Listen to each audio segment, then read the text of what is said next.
Let us analyze the Sunrisers Hyderabad squad after the IPL 2026 auction. I'll start with a big buy, Liam Livingston, and it'll go down as an error from SRH at the auction.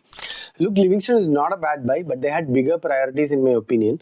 Their mistake was not going for him in the first round itself. So when a player comes in an auction is an important factor. Like when Livingston came, the likes of Venkatesh Iyer, Padirana, Bishnoi, etc. had not even appeared yet. So teams would have saved up for them and not gone as high as they did later for Livingston.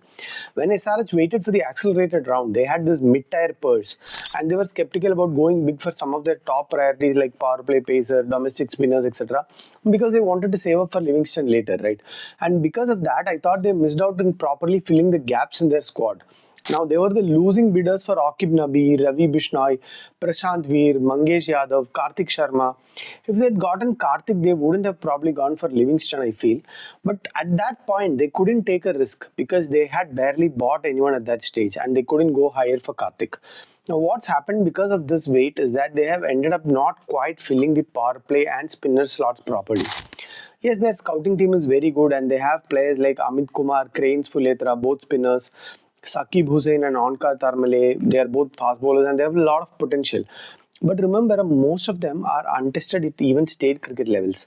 Instead, I thought they could have gone harder for Aqib Nabi or bid for someone like Sushant Mishra or gone bigger for Mangesh Yadav, even if it meant they later missed out on Livingston. This error, I think, messed up their whole auction. Now, they'll likely play Livingston in the 11, and that leaves no place for Ishan Malinga or Braden Cars, and it sort of weakens their bowling even more. They needed a power play bowler, a more finished lead spinner, a domestic finisher, some top order batting backups. And what's funny is that they actually bid for each of these roles and they never ended up buying anyone else when they lost those bids. All of that went to Livingston.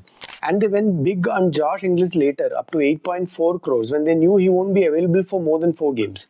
They were unsuccessful with that and left the auction with 5.45 crores unused, the most for any team. Now, Daniel Vittori cleared that they expected some of the uncapped players they later bid for to go for higher amounts and had hence saved up that amount for later. But it was still quite higher purse to leave unused when he had clear gaps to fill in the squad. Now, overall, I think they are a great batting side, but finishing power could have been strengthened.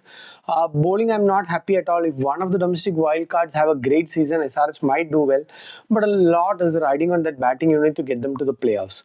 Follow me for more IPL content.